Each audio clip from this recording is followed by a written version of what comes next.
पूरे देश का अधिवक्ता और अधिवक्ता व्यवसाय इस सरकार के प्रस्ताव से प्रभावित हुआ है। बहुत सारे ऐसे कंफ्यूजन वहां पर हैं जहां पर अधिवक्ता अपने को अब मान रहा है कि उसके ऊपर जो है नाजायज दबाव बनाया जाएगा और उनको पैसे से इतर किया जाएगा। इसलिए जो कंफ्यूजन की स्थिति है इसको दूर करने के लिए अभी तक जो मुझे जानकारी मिली है कि जब हम लोगों ने आवाज उठाया तो सरकार एक कदम पीछे हटी और उसने एक अपना जो है ऐसे लोगों का जो अधिवक्ता हैं, जो विधिज्ञ हैं, जो संविधान के अच्छे जानकार हैं, जो सीनियर एडवोकेट हैं, उनकी टीम बनाकर फिर से डिस्कशन करने जा रही है कि इसमें क्या ऐसा किया जाए कि अधिवक्ता भी सुरक्षित रहे, उसका संवैधानिक व्यवस्था भी सुरक्षित रहे और उसके पेशा की गरिमा भी बनी रहे। ये तो पहले सोचना चाहिए था जब लागू करने से पहले। नहीं है, देखिए सरकार भी जनता बनाती है, जनता के हित के लिए, समस्याओं के समाधान के लिए, ग्राउंड लेवल पर अच्छा कार्य करने के लिए कुछ भी रिवाइज किया जाता है, कुछ भी बदलाव किया जाता है तो उद्देश्य अगर जनहित का है और सरकार कोई भी वो जनहित के उद्देश्य पर ही काम करती है। और वर्तमान में जो बहुत दिनों से चला आ रहा था, हम सब में चर्चा, बदलाव होना चाहिए और उस बदलाव का मैं समर्थन करता हूं। नियत के जहां तक सवाल है और परिणाम तक का जहां तक सवाल है वो क्वेश्चन मार्क में आ रहा है। अधिवक्ता व्यवसाय इतना पुनित व्यवसाय, इतना विश्वास का व्यवसाय, टाटा बिरला हो चाहे अंधा हो चाहे लूजा, सब एक वकील साहब को जानता है और अपना ब्लाइंड जो हस्ताक्षर साइन करता है वो उसका ट्रस्ट और विश्वास है। पिछले 20-25 वर्षों से ये विश्वास खतरे में पड़ा है और जब ये बात गई है शासन तक तो उसको लगा है कि नहीं अब इसको भी सुधार करने की जरूरत है, सुधार होना चाहिए। क्यों खतरे में पड़ गई? इसलिए खतरे में पड़ गई कि पता चला कि जो लोग चारों तरफ से आते हैं, जो कहीं ना कहीं से हताश हैं, जिनको कोई रोजगार नहीं है, वो विकल्प के तौर पर अब अधिवक्ता व्यवसाय को संभाल रहे हैं। ठीक है, यह भी संकेत ठीक नहीं है, विकल्प नहीं है, इसकी विश्वसनीयता, इसकी गरिमा मेंटेन नहीं हो पा रही। उसको मेंटेन करने के लिए अब कोई बदलाव करना चाहिए और इसमें यही बदलाव हो रहा है। सुन लीजिए, मैं बता रहा हूँ, बहुत सारे ऐसे लोग हैं जो अपराध जगत से सीधे जुड़े हुए हैं। आप चाहे मऊ देख लीजिए, चाहे लखनऊ देख लीजिए, चाहे उत्तर प्रदेश, बिहार, बंगाल, कहीं भी देख लीजिए, जो भूमाफिया है पता चलता है उनके पीछे की वो उनका चैम्बर चलता है, चैम्बर में काला कोट है, वकालत है और क्लाइंट है और उनके पीछे वो भूमाफियाओं को संरक्षण दे रहे हैं और खुद भूमाफियागिरी में शामिल है, खुद अपराध में शामिल है। वकील जो है बहुत पवित्र पेशा है, वकालत बहुत विश्वसनीय पेशा है और ये कहीं सीधे इन्वॉल्व नहीं होता है। वो सिर्फ अपने क्लाइंट को, अपने वकील को लीगल एड देता है, अपनी एक गरिमा मेंटेन करता है, एक दायरा मेंटेन करता है, एक सीमांकन करता है। वकील वो खुद नहीं बन जाता, उसकी भूमिका में वो नहीं होता है। भाजपा सरकार में आप भाजपा के कार्यकर्ता भी है और ऐसे में जो अधिनियम की बात आई है तो अपने काम में उसका समर्थन करता है। आप भाजपा के पक्ष की बात पर ही बोल रहे हैं? नहीं, भाजपा के पक्ष की बात तो बोल रहे हैं। कम से कम एक ऐसी सरकार आई जो इतनी चिंता की, जो आज डिबेट हो रहा है। इससे पहले की सरकारों ने क्यों नहीं चिंता की भाई? क्यों नहीं कुछ रिवाइज किया? क्यों नहीं उनको कुछ दिखाई? समस्याएं तो पहले से चली आ रही थी।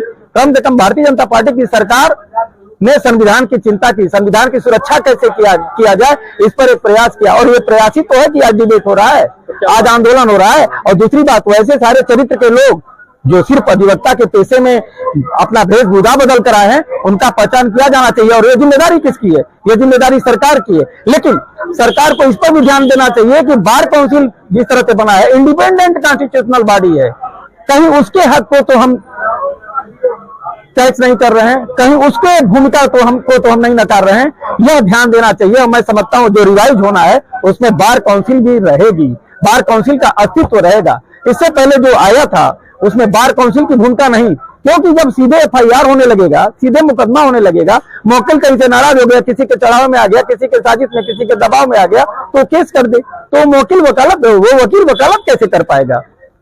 हमारी संस्था बार काउंसिल है, बार काउंसिल की गरिमा सुरक्षित रहे और जो कुछ सरकार को लेना है बार काउंसिल के माध्यम से एडवाइजरी बोर्ड बनाए ले और जो उसका होगा उसका समर्थन करना चाहिए। हम तो करते हैं। क्या मांग करते हैं? अब जो रिवाइज हो रहा है, मुझे लगता है कि जो हमारी जरूरत है, जो समाज की जरूरत है वह पूरी होगी और अपराधी प्रवृत्ति के लोग, क्रिमिनल प्रवृत्ति के लोग, गैंगस्टर्स लोग, क्षेत्रीय अपराधी लोग अब इस पेशे में जो दौड़ थी शामिल हो रहे थे, सुरक्षा पा रहे थे, अब वो इस पेशे में नहीं आने पाएंगे। संशोधन नहीं होना चाहिए? बिल्कुल संशोधन होना चाहिए, बिल्कुल संशोधन होना चाहिए। और मैं शुक्रगुजार हूं अपने इस सरकार का कि इसने चिंता की वकीलों की, उसके गरिमा की। ये अलग बात है कि हमको सुविधाएं, जैसे हम सिविल कोर्ट मऊ में प्रैक्टिस करते हैं, कंज्यूमर फोरम की बिग रीडिंग यही इसी कोर्ट में बन जाती, तो एक वकील सारे लीगल एड देता अपने मुवक्किल को, ऐसा नहीं होने से क्रिटिकल हम लोग नहीं हो पा रहे। लेकिन ये बात बताएगा कौन? ये ग्राउंड लेवल प्रॉब्लम हमारे है तो हम ही को बताना पड़ेगा। हम बताएंगे, लाखों की संख्या में हमारे जब एडवाइजरी जाएंगे, हमारे पत्र जाएंगे, हमारे सुझाव जाएंगे, तो मुझे विश्वास है कि सरकार इस पर चिंता करेगी और उसी से निचोड़ निकाल कर एक नई व्यवस्था लाएगी, जिससे अधिवक्ता पैसे की गरिमा भी बनी रहेगी और अपराधी लोग की छटनी भी हो जाएगी और वो बाहर हो जाएंगे। मैं बहुत सारे लोगों को यहाँ जानता हूँ जो इसी थाने कोतवाली में हिस्ट्री सीटर अपराधी हैं और सबसे पहले वकील हुए, वकील होने के बाद चेयरमैन और प्रेसिडेंट भी हुए। क्यों हुए भाई? आखिर बार काउंसिल क्या कर रहा था? बार काउंसिल कहीं ना कहीं लूज कर रहा है अपने पावर को सर।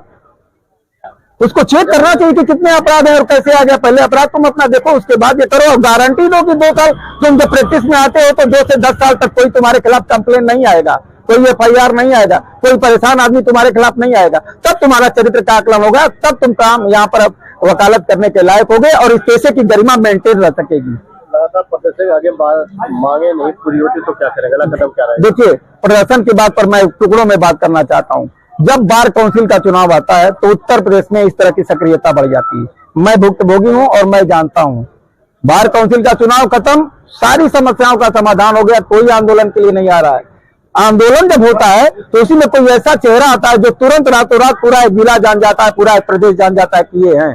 ठीक है, ये जानने का बहुत अच्छा तरीका है और इस तरीके को भुनाने के लिए बार काउंसिल का चुनाव सामने है और लोगों को आंदोलन और अधिवक्ताओं की समस्याएं दिखाई देने लगी हैं। इसी पर रोक लगाया गया, इसी को लेकर होना ही चाहिए। आखिर हमको अपनी बात सिस्टम और सरकार तक पहुंचाने का दूसरा माध्यम कौन हो सकता है?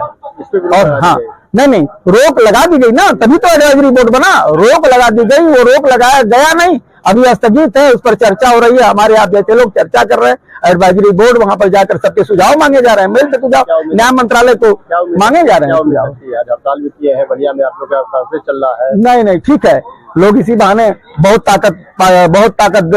ताकतवर तरीके से, बहुत जोरदार तरीके से अधिवक्ता समाज अपनी सुरक्षा की बात उठा रहा है और मैं समझता हूं कि सरकार उसको सुनेगी और सुनने के बाद समस्याओं का समाधान करेगी और एक न्यायप्रिय सोसाइटी की स्थापना में सरकार की अहम भूमिका होगी।